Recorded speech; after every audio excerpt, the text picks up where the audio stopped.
الله والله أكبر ولله الحمد.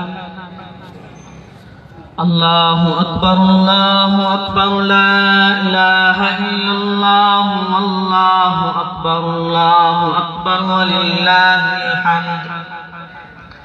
الله أكبر لا إله إلا الله والله أكبر ولله الحمد.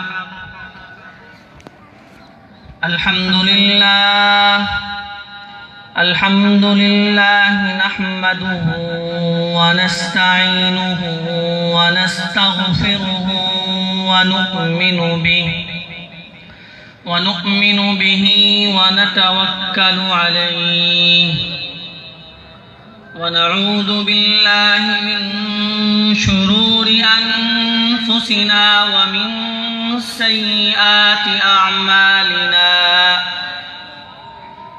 من يهده الله فلا مضل له ومن يضلله فلا هادي له. ونشهد أن لا إله إلا الله وحده لا شريك له. ونشهد أن سيدنا ومولانا محمدًا عبده ورسوله. الله أكبر لا إله إلا الله والله أكبر ولله الحمد. أما بعد، أعوذ بالله من الشيطان الرجيم. بسم الله الرحمن الرحيم. ولكل أمة جعلنا منسكا ليذكروا اسم الله على ما رزقهم من بهيمة الأنعام. وقال النبي صلى الله تعالى عليه وسلم: ما عمل ابن آدم يوم النحر عملا أحب إلى الله من هراقة دم، أو كما قال عليه الصلاة والسلام. صدق الله العظيم وصدق رسوله النبي الكريم. ونحن على ذلك لمن الشاهدين والشاكرين، والحمد لله رب العالمين. الله أكبر لا إله إلا الله والله أكبر ولله الحمد. الله أكبر لا إله إلا الله والله أكبر ولله الحمد. الله أكبر لا إله إلا الله والله أكبر ولله الحمد.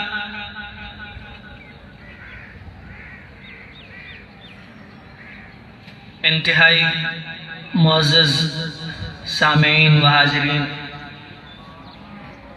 آج 10 ذو الحجہ 1437 ہجری کا دن ہے۔ اس وقت ہم عید کے اجتماع میں جمع ہیں اور 10 ذو الحجہ کا دن عید الاضحیٰ کا دن ہے۔ اللہ تبارک و تعالی نے ذو الحجہ کے اس مہینے کو بہت سی خصوصیات سے مالا مال فرمایا ہے۔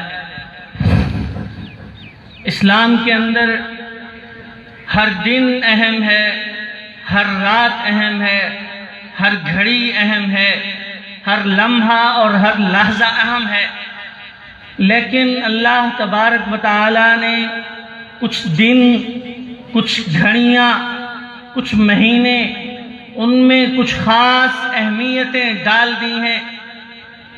جیسے رمضان المبارک کا مہینہ ہے، رمضان المبارک کے مہینے کی گھڑی گھڑی اہم ہے، پھر پورے مہینے میں سے اللہ تبارک و تعالیٰ نے ایک رات کو سال بھر کی راتوں میں بہترین قرار دیا ہے۔ لیلۃ القدر خیر من الف شہر۔ بالکل اسی طرح ذی الحجہ کا مہینہ بھی بہت اہم ہے، اس مہینے کی بڑی فضیلتیں ہیں۔ ذی الحجہ کے پہلے 9 دن روزے رکھنے کی بڑی فضیلت ہے، پھر آخری یہ جو 9واں دن ہے، اس 9ویں ذی الحجہ کے روزے کے متعلق جناب نبی کریم صلی اللہ علیہ وسلم نے ارشاد فرمایا، جو آدمی 9 ذی الحج کو روزہ رکھتا ہے، اللہ تبارک و تعالی اس کے 1 سال پہلے کے اور 1 سال بعد کے تمام گناہوں کو معاف فرما دیتے ہیں۔ اس کے ساتھ ساتھ اس ذی الحجہ کے مہینے میں اللہ تبارک و تعالی کی جانب سے ایک بڑی اہم عبادت عطا کی گئی، حج کی دیوانگی، وابستگی اور اللہ تبارک و تعالی کے ساتھ محبت کی مشق کا ایک عظیم نمونہ وہ حج ہے۔ بہت سے ہمارے حجاج کرام یہاں سے گئے ہوئے ہیں، انہوں نے حج کے عظیم فریضہ کو سر انجام دیا، باقی احکامات کی تکمیل کر رہے ہیں۔ دعا ہے اللہ تبارک و تعالی تمام حجاج کے حج کو اپنی بارگاہ میں قبول فرمائے۔ حج کے ساتھ ساتھ ایک بڑی عبادت وہ قربانی کی ہے۔ یہ قربانی نہیں ہے، حضرت آدم علیہ السلام کے دور سے اللہ تبارک و تعالیٰ نے یہ قربانی کا سلسلہ چلایا ہوا ہے۔ قرآن کہتا ہے وَاتْلُ عَلَيْهِمْ نَبَأَ بَنِي آدَمَ بِالْحَقِّ إِذْ قَرَّبَا قُرْبَانًا فَتُقُبِّلَ مِنْ أَحَدِهِمَا وَلَمْ يُتَقَبَّلْ مِنَ الْآخَرِ۔ آدم علیہ السلام کا اولاد کا سلسلہ کچھ اس طرح تھا، ایک بیٹی اور ایک بیٹا اکٹھے پیدا ہوتے تھے۔ پہلے نمبر پہ حابیل اور ان کی بہن پیدا ہوئی، پھر قابیل اور ان کے ساتھ ان کی جڑواں بہن پیدا ہوئی۔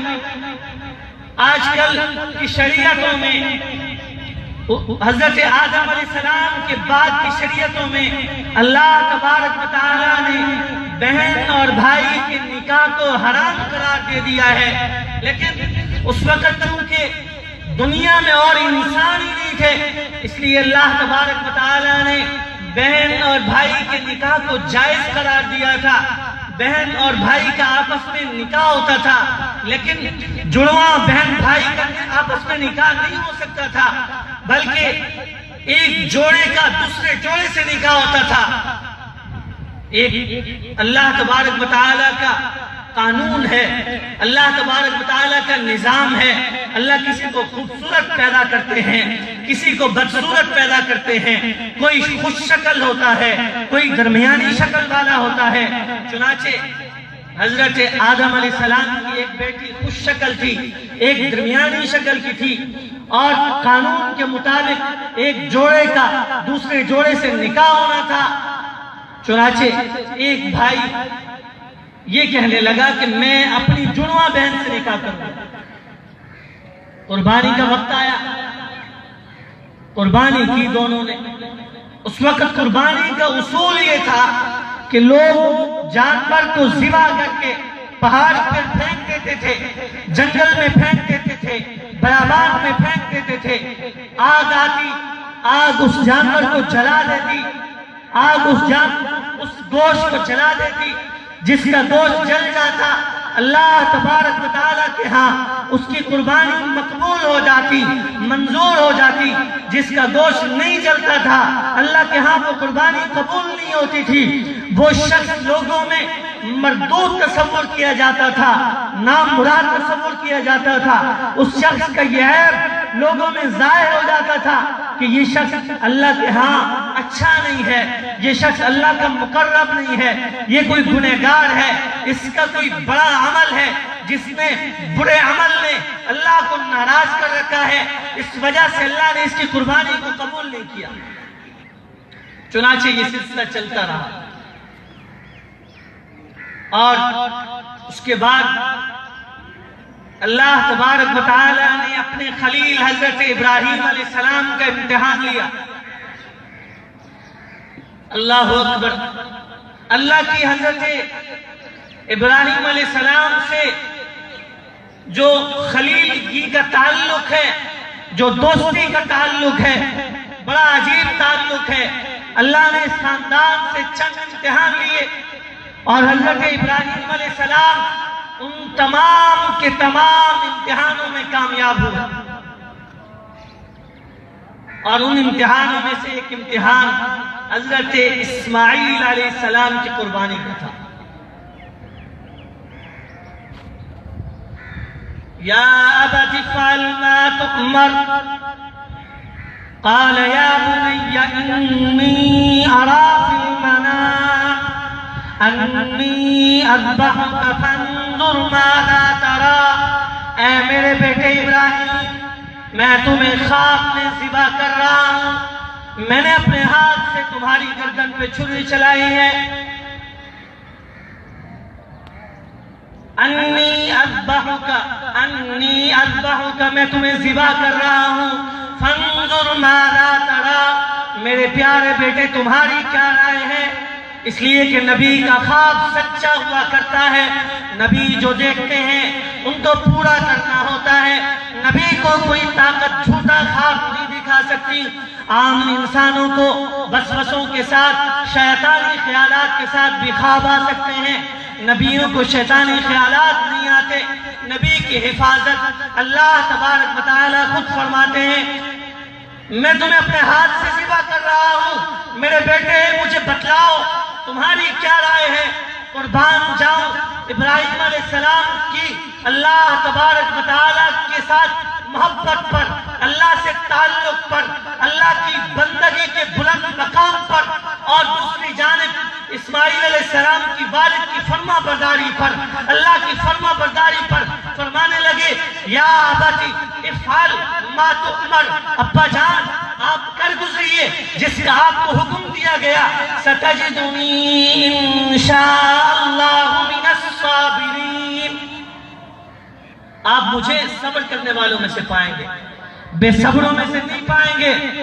اللہ تبارک و تعالی نے عظیم باپ اور عظیم بیٹے کے اس واقعے کو، اس مکالمے کو قرآن کریم میں نقل کر کر 1400 سال تک آنے والے انسانوں کے لیے عظیم اور مثالی پیغام بنا دیا کہ باپ اور بیٹے کا تعلق ایسے ہونا چاہیے جیسے ابراہیم اور اسماعیل کا تعلق ہے، کہ باپ اگر کسی بھی وقت قربانی کا تقاضا کرے، باپ اگر کسی بھی وقت اپنا حق چھوڑنے کا تقاضا کرے، باپ اگر کسی بھی وقت کوئی مشکل سے مشکل حکم کرتے، تو سنت اسماعیلی یہ ہے کہ اپنے ابا کی بات مان لی جائے، باپ کی حکم عدولی نہ کی جائے، نافرمانی نہ کی جائے۔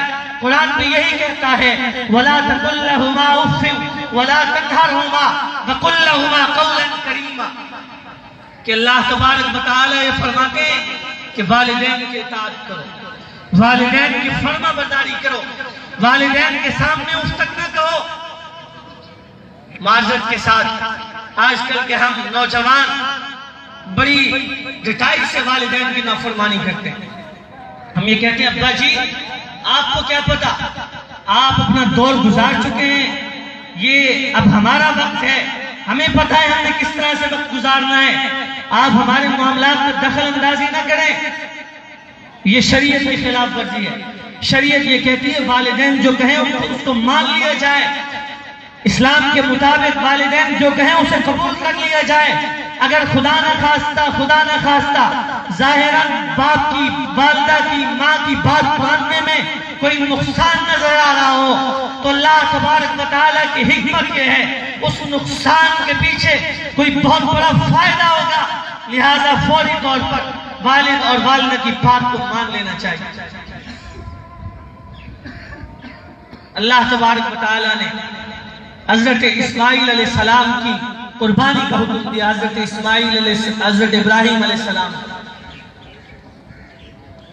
حضرت اسماعیل علیہ السلام کے متعلق قرآن کہتا ہے فَلَمَّا أَسْلَمَا وَتَلَّهُ لِلْجَبِينِ وَنَادَيْنَاهُ أَن يَا إِبْرَاهِيمُ قَدْ صَدَّقْتَ الرُّؤْيَا إِنَّا كَذَلِكَ نَجْزِي الْمُحْسِنِينَ إِنَّ هَذَا لَهُوَ الْبَلَاءُ الْمُبِينُ وَفَدَيْنَاهُ بِذِبْحٍ عَظِيمٍ۔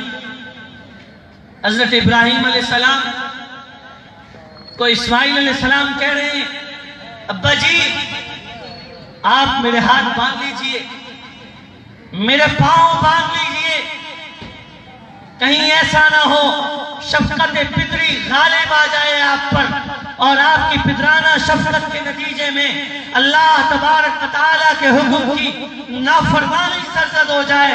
آپ میرے ہاتھ پاؤں باندھ لیجئے، میری آنکھوں پہ پٹی باندھ لیجئے، اپنی آنکھوں پہ پٹی باندھ لیجئے۔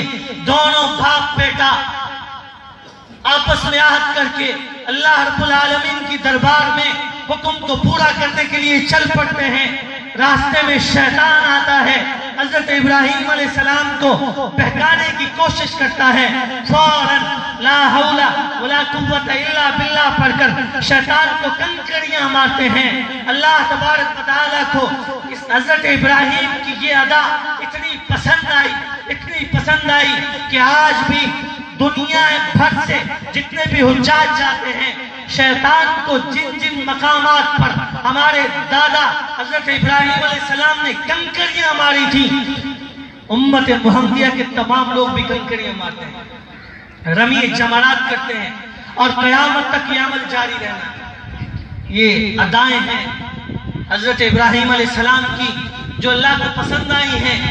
اللہ کے ساتھ ان کے خاص تعلق تھا، اللہ سے خاص محبت تھی، دوستی تھی۔ چنانچہ حضرت ابراہیم علیہ السلام نے چھری تیز کر لی، کپ کپاتے ہوئے ہاتھ ہیں، کمزور جسم ہے، آخری پہر کی اولاد ہے۔ قرآن کہتا ہے کہ جب حضرت ابراہیم علیہ السلام کو خوشخبری دی گئی کہ اللہ تبارک و تعالیٰ آپ کو نرینہ اولاد سے سرفراز فرما رہے ہیں، تو ساتھ میں حضرت ابراہیم علیہ السلام کی اہلیہ موجود تھی، ان کی فیلنگز کو قرآن نے نقل کیا ہے، ان کی کنڈیشن قرآن نے بتلائی ہے۔ فَصَفَّتْ وَجْهَهَا وَقَالَتْ إِنِّي عَجُوزٌ عَقِيمٌ۔ اماں نے اپنا چہرہ پیٹا، ماتھے پہ ہاتھ مارا، کہنے لگی میں باچ ہوں، میرا شوہر بوڑھا ہے، کیا اس حالت میں اللہ ہمیں اولاد عطا فرمائیں گے؟ اللہ نے ابا جی کو اولاد عطا کر دی۔ یہ پچھلے پہر کی اولاد ہے، اللہ قادر ہے، جس کو چاہیں بن مانگے شروع میں ہی اولاد عطا فرما دیں، جس کو چاہیں ادھیڑ عمری میں اولاد عطا فرمائیں، جس کو چاہیں بالکل آخر عمر میں اولاد عطا فرمائیں۔ اللہ قادر ہیں، جب چاہیں جس کو چاہیں اولاد عطا فرما دیں، جس کو چاہیں نرینہ اولاد عطا فرما دیں، جس کو چاہیں بیٹیاں عطا فرما دیں، بیٹے عطا فرما دیں۔ یہ سارے کے سارے خزانے میرے اللہ کے پاس ہیں۔ ابراہیم علیہ السلام بھی آخر وقت تک اللہ سے دعا مانگتے رہے، ربی حب لی من الصالحین، ربی حب لی من الصالحین۔ اور بزرگوں نے یہ دعا بتلائی ہے ایسے لوگوں کے لیے جو لا ولد ہوں، ایسے لوگوں کے لیے جن کی نرینہ اولاد نہ ہو، وہ اس دعا کی کثرت کریں، ربی حب لی من الصالحین، کہ اللہ نیک اور صالح اولاد عطا فرما۔ حضرت ابراہیم علیہ السلام ہی کی دعا ہے، ربنا ہب لنا من ازواجنا وذریاتنا قرۃ اعین واجعلنا للمتقین اماما۔ جن لوگوں کی اولاد نہ ہو، اولاد ہو نیک اور صالح نہ ہو، فرما بردار نہ ہو، فرض نماز کے علاوہ ہر نماز میں درود شریف اور تحیات کے بعد 3 بار یہ دعا پڑھیں، اس کا معمول بنائیں، سنتیں ہوں نوافل ہوں، اس دعا کے اہتمام کریں۔ اللہ تبارک و تعالی ابا ابراہیم علیہ السلام کی اس دعا کی برکت سے اولاد کو نیک صالح اور فرما بردار بنائیں۔ یہ حضرت ابراہیم علیہ السلام کی بڑی قیمتی دعائیں ہیں، اور ان دعاؤں کے نتیجے میں اللہ نے آخر عمر میں اسماعیل جیسا بیٹا عطا کیا۔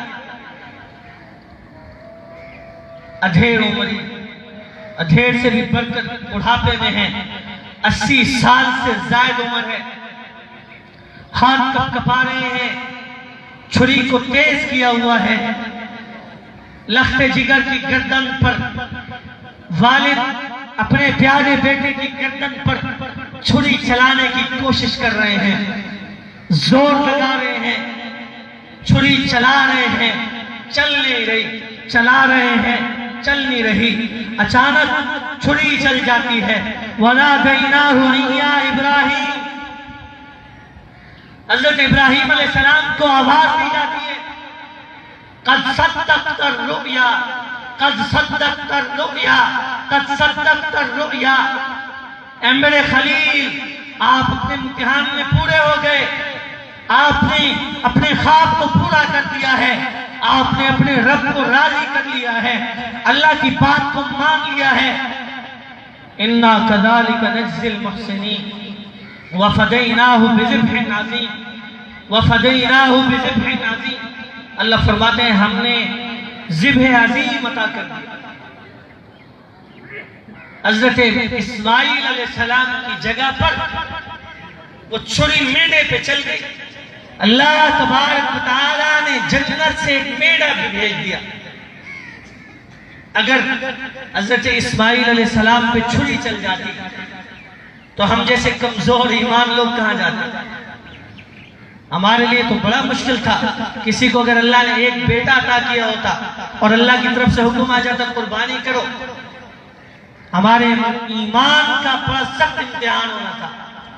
اللہ تبارک و تعالیٰ نے ابراہیم علیہ السلام کے اس امتحان کے بدلے میں جنت سے ایک میڑھا بھیج دیا۔ اب قربانی وہ ان جانوروں سے ہو، وَمِنَ الْإِبِلِ اثْنَيْنِ وَمِنَ الْبَقَرِ اثْنَيْنِ، گائے سے بھی قربانی کی جا سکتی ہے، اونٹ سے بھی قربانی کی جا سکتی ہے، نر اور مادہ دونوں شامل ہیں، بکری سے بھی قربانی کی جا سکتی ہے، بھیڑ اور دمبے سے بھی قربانی کی جا سکتی ہے۔ یہ اللہ تبارک و تعالیٰ کی طرف سے انعام ہے۔ اور پھر اس کے بعد دوسرا بڑا انعام فرمایا کہ قربانی کرنے والا جب اللہ کی دربار میں اپنے جانور کو پیش کرتا ہے، جانور کا خون زمین پر گرنے سے پہلے اللہ تبارک و تعالیٰ اس قربانی کرنے والے کے نامہ اعمال میں اتنی نیکیاں لکھ دیتے ہیں جتنے جانور کی کھال پر بال ہیں۔ قربانی ہو گئی، اللہ تبارک و تعالیٰ نے اس کے بعد حکم عطا کیا کہ یہ گوشت پاک ہے، طیب ہے، طاہر ہے۔ پہلے زمانے کی جتنی امتیں تھیں حضرت ابراہیم علیہ السلام سے پہلے قربانی کر کے گوشت نہیں کھا سکتے تھے، گوشت کھانا ان کے لیے جائز نہیں تھا۔ اللہ تبارک و تعالیٰ نے ہم امت محمدیہ پہ یہ احسان کیا ہے کہ ہم گوشت کو کھا سکتے ہیں۔ فرمایا کہ گوشت کو 3 حصوں میں تقسیم کر لو، ایک حصہ خود کھاؤ، ایک حصہ غرباء میں تقسیم کرو، ایک حصہ دوست احباب رشتہ داروں میں تقسیم کرو، اور قربانی کرتے وقت لیذکر اسم اللہ، اللہ تبارک و تعالیٰ کا نام لینا ضروری ہے۔ حضور اکرم صلی اللہ علیہ وسلم کی سنت ہے، حضور صلی اللہ علیہ وسلم عید نماز پڑھ کر سب سے پہلے قربانی فرماتے تھے اور جانور کو خود ذبح فرماتے تھے۔ اپنے جانور کو خود ذبح کرنا بھی میرے آقا کی سنت ہے۔ اگر ٹھیک طرح سے ذبح کرنا آتا ہو، حضور اکرم صلی اللہ علیہ وسلم کی دعا ہوتی تھی، اللہم منک ولد، اللہم منک ولد، اللہم منک ولد، اے اللہ یہ جانور آپ ہی نے عطا کیا اور آپ ہی کے لیے یہ قربان کیا جاتا ہے۔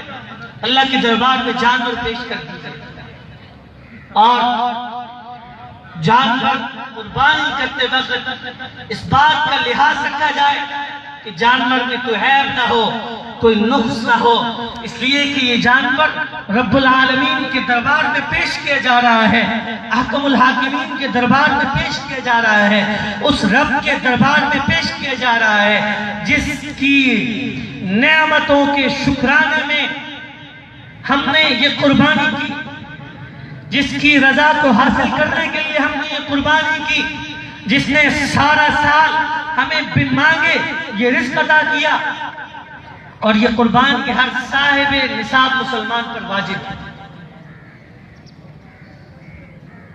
اور مسلمان کی تعریف اللہ تبارک و تعالی نے کی، الذین اذا ذکر اللہ وجلت قلوبهم والصابرین علی ما اصابهم والمقیم الصلاة ومما رزقناهم ينفقون، کہ وہ لوگ جب ان کے سامنے اللہ کا ذکر کیا جائے، وجلت قلوبهم، ان کے دل وہ نرم پڑ جاتے ہیں، دلوں میں اللہ کا خوف آ جاتا ہے، والصابرین علی ما اصابهم، جب کوئی مصیبت پہنچتی ہے، مسلمان کی شان یہ ہے، اللہ والے کی شان یہ ہے کہ وہ ہر تکلیف پر، ہر مصیبت پر صبر کرتا ہے، اللہ تبارک و تعالی سے مدد مانگتا ہے، والمقیمین الصلاۃ، والمقیم الصلاۃ، اور وہ نماز کو قائم کرتا ہے، ومما رزقناہم ينفقون، جو اللہ تبارک و تعالی نے رزق عطا کیا ہے اس رزق کو وہ اللہ کے دربار میں خرچ کرتا ہے، اللہ کے راستے میں خرچ کرتا ہے۔ اللہ نے جہاں جہاں خرچ کرنے کا حکم دیا ہے وہ وہاں وہاں خرچ کرتا ہے، اور یہ قربانی بھی تو اللہ کے دربار میں خرچ کرنا ہی ہے، اپنے پاک جائز حلال مال میں سے وہ جانور کو خریدتا ہے، اللہ کے دربار میں پیش کر دیتا ہے، اللہ تبارک و تعالی اس جانور کا خون زمین پر گرنے سے پہلے پہلے اس کے گناہ معاف فرما۔ اور بعض لوگ حرام کی کمائی سے قربانی کرتے ہیں، رشوت کی کمائی سے قربانی کرتے ہیں، سود کے پیسے سے قربانی کرتے ہیں، کسی کی زبردستی ہڑپ شدہ زمین کی آمدن سے قربانی کرتے ہیں۔ یاد رکھیے، ایسی قربانی کرنے والوں کو قربانی کا کوئی اجر نہیں ملنا، یہ تو خالص اللہ کی رضا کا جذبہ ہے، اور جس قدر نیک جذبے سے قربانی کی جائے گی اللہ تبارک و تعالی اس قدر اس میں برکت عطا فرمائیں گے، اس قدر اس کی نیکیوں کو بڑھا دیں گے، اللہ تبارک و تعالی اس قدر اس آدمی سے خوش ہو جائیں گے۔ کام ہو حرام کا، کام ہو اللہ کو ناراض کرنے کا، آمدنی کا ذریعہ ہو اللہ تبارک و تعالی سے اعلان جنگ کا، احل اللہ البیع وحرم الربا الراشی والمرتشی کلاہما فی النار، سود کی کمائی ہے، رشوت کی کمائی ہے، جوئے کی کمائی ہے، کسی کی زمین کو ہڑپ کیا ہوا ہے، کسی کے کاروبار پہ قبضہ کیا ہوا ہے، یتیم کے مال پہ قبضہ کیا ہوا ہے، ایسا آدمی ایک نہیں 7 قربانیاں کر دے، اچھے سے اچھے جانور کو قربان کر دے، یقین جانیے اس آدمی کو اس کے مذبوحے سے کوئی فائدہ نہیں ہونا، اس کی قربانی سے کوئی فائدہ نہیں ہونا۔ قربانی کرنی ہے، شرط یہ ہے پاک مال سے قربانی کی جائے، نیک مال سے قربانی کی جائے، حلال مال سے قربانی کی جائے، اس لیے کہ اللہ تبارک و تعالیٰ کو حلال مال ہی پسند ہے۔ اللہ تبارک و تعالیٰ نے ہمیشہ حلال کمانے، حلال کھانے اور حلال کھلانے کی ترغیب دی ہے، اس کا حکم دیا ہے۔ جو آدمی اس پر عمل نہیں کرتا، جس آدمی نے ایک لقمہ اپنے پیٹ میں حرام کا ڈال لیا، فرمایا کہ 40 دن تک اس کی کوئی عبادت قبول نہیں ہوتی۔ جو آدمی حرام کی کمائی اپنی اولاد کو کھلاتا ہے، گھر والوں کو کھلاتا ہے، تو یقین جانیے اس کی اولاد، اس کی بیوی، اس کے بچے کبھی بھی اس کے فرما بردار نہیں ہو سکتے، کبھی بھی اس کے وفادار نہیں ہو سکتے، اس لیے کہ یہ شخص، اس کو اللہ نے تمام تر نعمتیں عطا کی، اس کو اللہ نے مال دیا، دولت دی، عزت دی، وجاہت دی، کاروبار دیا، نوکری دی، عہدہ دیا، منصب دیا، اولاد دی، بیوی بچے دیے، سب کچھ تو اللہ نے دیا۔ شکرانہ تو یہ تھا کہ اللہ کا شکر ادا کرتا، اس مال کو حلال کر کے اپنے بیوی بچوں پہ خرچ کرتا، ان جگہوں پہ خرچ کرتا جن جگہوں پہ خرچ کرنے کا میرے اللہ نے حکم دیا ہے۔ اس نے الٹا ناشکری کی، اللہ سے مقابلہ کیا، سود کا کاروبار کیا، اللہ سے مقابلہ کیا، رشوت لی۔ خدا کی قسم ہر طرف رشوت کا بازار گرم ہے۔ ایک ٹکے کا کام ہو جو افسر کی ثوابدید پہ ہو، انکار کر دیتے ہیں، 1000 آبجیکشن لگا دیں گے، کام نہیں ہو سکتا، پی اے کو جا کے پیسے دیں، وہی فائل جس پہ 100 آبجیکشن تھے دوڑتی ہوئی جائے گی، پاس ہو کے واپس آ جائے گی۔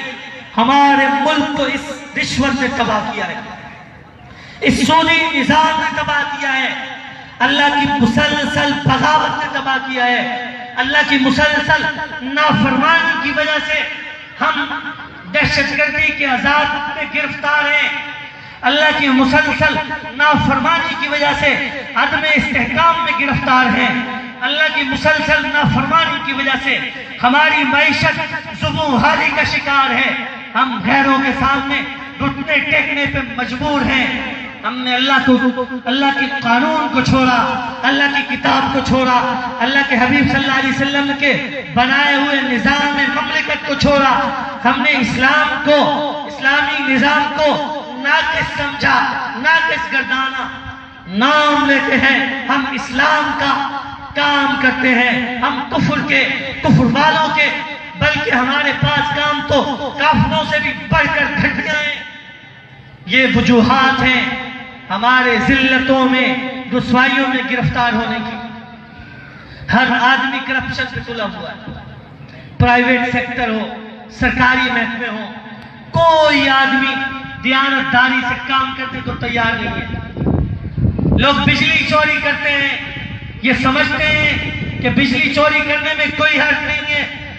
خدا کی قسم اٹھا کے کہتا ہوں، ملک کے ہر قانون کی پاسداری کرنا عین عبادت ہے۔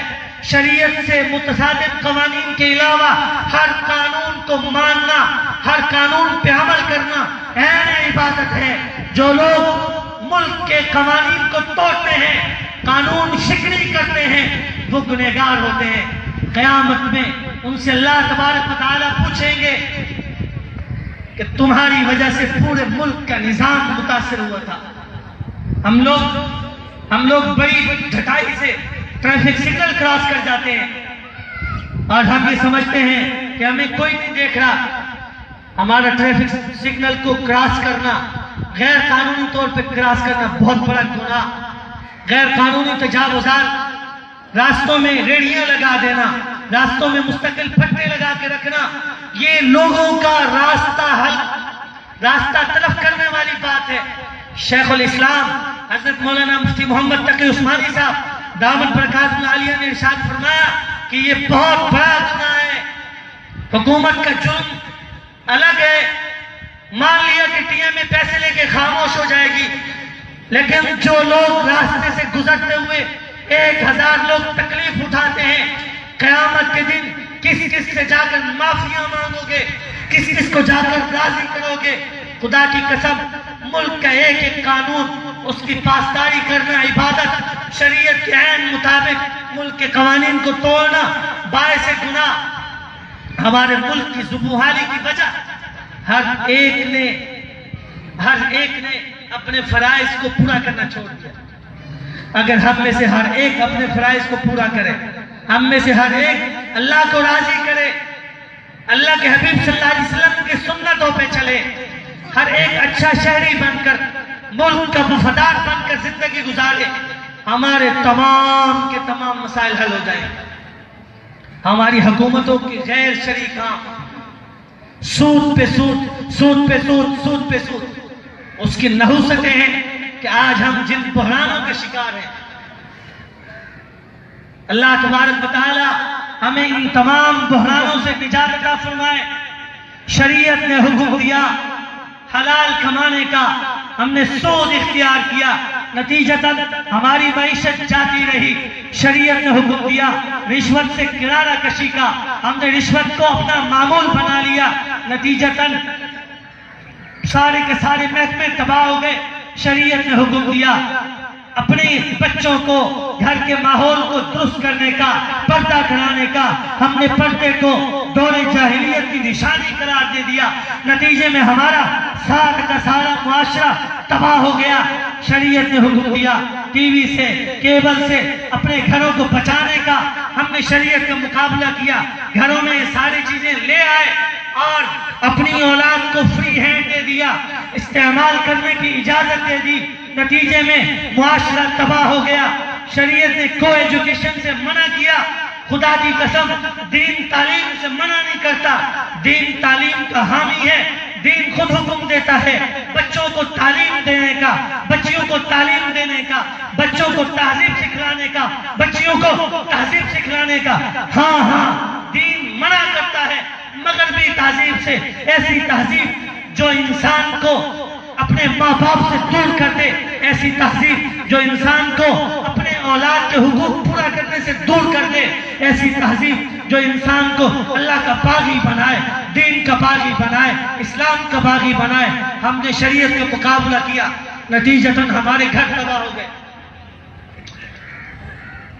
بس یہی گزارش ہے کہ اللہ تبارک و تعالیٰ کی فرما برداری کی ضرورت ہے.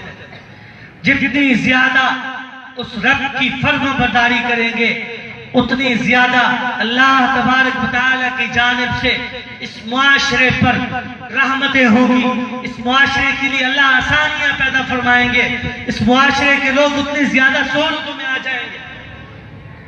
بڑے افسوس کے ساتھ اس بڑے اجتماع میں کہنا پڑ رہا ہے کہ حکومت گزشتہ سال اور اس سال دینی مدارس کو قربانی کی کھالیں جمع کرنے سے منع کر رہی ہے. بہت مشکل سے بہت کم اضلاع میں مدارس کو اجازت ملی. الحمدللہ ہم قانون کے پابند ہیں. ہم اس منبر سے یہ درس دیتے ہیں، ہر ایک آدمی کو یہ درس دیتے ہیں کہ ہر آدمی قانون کی پاسداری کرے. اور حکومت نے منع کیا بعض مدارس کو کھالیں جمع نہ کریں. ان کی بہت ساری کھالوں سے آمدنی تھی، وہ مدارس کھالیں جمع کرنے سے رک گئے. اس سال بھی بہت سے مدارس کھالیں جمع نہیں کر رہے. لیکن میں آپ حضرات کو یہ بتلانا چاہتا ہوں، اطلاع دینا چاہ رہا ہوں کہ یہ دینی مدارس ان کا دہشت گردی سے کوئی تعلق نہیں ہے. آپ جب چاہیں جس وقت چاہیں مدارس میں آئیں. بلکہ یہ بہت بڑی این جی او ہیں، ملک کے بہت بڑے، ملک کی سب سے بڑی این جی او یہ مدارس ہیں. آپ کا یہ جامعہ فاروقیہ شجاع آباد 1400 طلباء کرام کو تعلیم کی سہولیات فراہم کر رہا ہے. 750 بچے بچیاں ہاسٹلائز ہیں، مقیم ہیں. جامعہ ان کو رہائش بھی فراہم کرتا ہے، کھانا بھی فراہم کرتا ہے، کتابیں بھی فراہم کرتا ہے. کسی سے کوئی فیس نہیں لی جاتی. اور بعض افسران اس مجلس میں عید کے اجتماع میں موجود ہیں. میں ان کی موجودگی میں ذمہ داری سے کہتا ہوں ہمارے مدارس کو کوئی سرکاری گرانٹ نہیں ملتی. انٹیلیجنس کے لوگ موجود ہیں، میں انہیں بھی ذمہ داری کے ساتھ کہتا ہوں ہمیں بیرون ممالک سے کوئی فنڈ نہیں آتے. ہمارے مدارس ان غریب عوام کے معمولی چندوں سے چلتے ہیں. یہی وجہ ہے کہ ہم کوئی بھی منصوبہ شروع کرتے ہیں تو اسے پورا کرنے میں سارا سال لگ جاتے ہیں.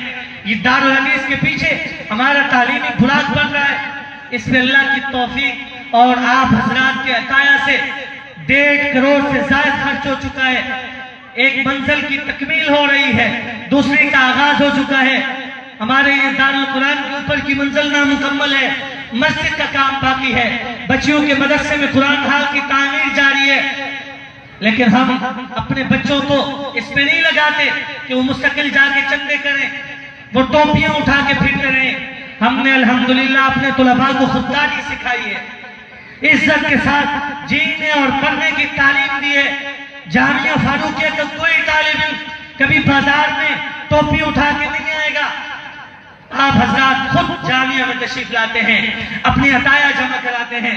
بالکل اسی طرح آپ سے یہ گزارش ہے کہ آپ حضرات قربانی کے اس عظیم موقع پر اپنی کھالوں کو جامعہ میں پہنچانے کا اہتمام کریں، اپنی کھالیں جامعہ کے طلباء کو دیں۔ اگر آپ خود پہنچائیں گے دوہرا اجر ملے گا۔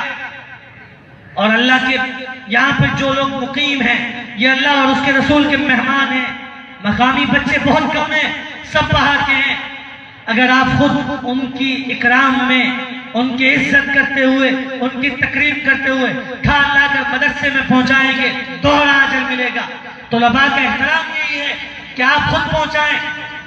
اگر نہیں پہنچا سکتے جامعہ میں فون کریں گے، ہمارا ساتھی لے آئے گا، قریبی مراکز میں کسی کو اطلاع کریں گے، ہمارا ساتھی وہاں سے جا کر کھال کو وصول کر لے گا۔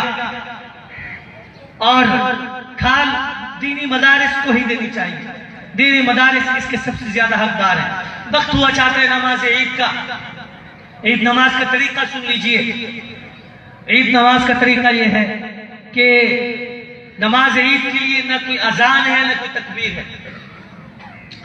طریقہ اس کا بڑا آسان ہے کہ امام تلاوت سے پہلے 3 تکبیریں زائد کریں، اللہ اکبر کہیں گے، ثنا پڑھیں گے، پھر تلاوت سے پہلے امام 3 تکبیریں زائد کرے گا، پھر تلاوت ہوگی، رکعت ہوگی، امام رکعت پوری کریں گے، پھر دوسری رکعت ہوگی۔ دوسری رکعت میں تلاوت کے بعد، پہلی رکعت میں تلاوت سے پہلے زائد تکبیرات پڑھی جائیں گی، دوسری رکعت میں تلاوت کے بعد زائد تکبیرات پڑھی جائیں گی، اور پھر اس کے بعد 2 رکعتیں مکمل ہوگی۔ اس کے بعد خطبہ ہوگا، خطبہ سننا سب پہ واجب ہے۔ خطبہ سننے کے بعد آپ حضرات دعا مانگیں گے، دعا کے بعد سب لوگ راستہ بدل کر تکبیرات تشریق کے نعرے لگاتے ہوئے اپنے اپنے گھروں کو تشریف لے جائیں گے۔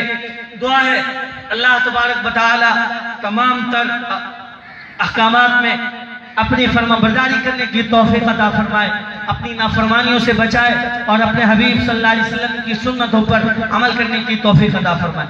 صفیں درست کر لیجیے۔